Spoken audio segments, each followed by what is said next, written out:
on. Oh, freaking heck. Come on, surely. Surely. Yes, it's working, it's working. Ah, frick. Why are they so bad? Look at this. What is that, bro? Oh. Oh my god. Oh my god. Ooh, his tracking wasn't good either. Probably on the Quest 3 as well. Bro, I freaking can't take this anymore. Oh my gosh. I quit. I'm gonna crash out, bro. Holy crap. And I'll just switch back to a Quest 2. Once again.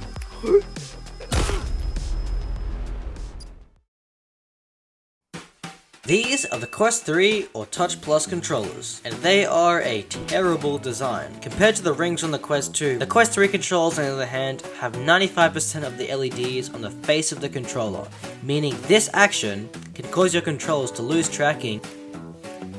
With the Quest 3 controllers, they track with IR LEDs and hand tracking to compensate for the bad location of the IR LEDs. But it's not enough. This is where the Pro controllers come in. They, like the Quest 2, 3, and 3S headsets, use the same SLAM tracking, which is different to the Constellation tracking on the normal Quest controllers. This explains the 3 cameras on each controller. They have eyes too! These things have perfect tracking, because they don't rely on the headset to track them. They can also reliably track behind you or above you and when the controllers are right next to the headset. These controllers fix the main problem with the Quest 3 controllers, the bad tracking when moving in and out of range of the cameras, which happens a lot when you play games like Gorilla Tag, and the bad tracking when the controllers are really close to the headset, which happens a lot in FPS games like Bayo. But they aren't perfect. First of all, the controllers are super complex, having 3 cameras on each controller and a freaking CPU to calculate the tracking data. So the controllers need big batteries and makes them super heavy. I guess one upside to being heavy is a premium feel, I guess? Second of all, they have a lot of connection issues. But first, it's important to understand how these controllers connect. So the controllers connect via Bluetooth and Wi-Fi to the headset, which is why if you have your Wi-Fi turned off, the Pro controllers don't work. Now, the reason the connection can be a bit finicky is because the signal from the buttons and triggers gets transmitted through Bluetooth and the positional tracking data gets transmitted through Wi-Fi.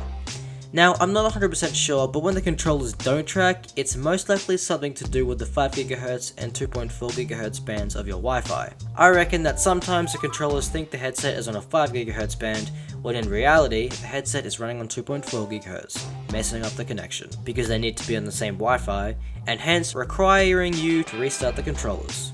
But hey, that's just a theory. A donut theory! Anyway, I recommend these things for sure, but try and pick up a used pair from eBay. The rechargeable batteries are good enough that if they are a little old, they will still last for hours and hours. And while the build quality and durability is very good, putting a scratch on new $420 controllers, nice, would not be so fun, so I recommend used. Oh yeah, the last and probably most important thing is that these Pro controllers are currently not compatible with the Quest 3S, which is a shame. But at least the tracking with the normal Quest 3S controllers is going to be slightly better than the Quest 3, especially in low light, and this is because of the flood illuminators on the Quest 3S headset. Anyways, that's it from me.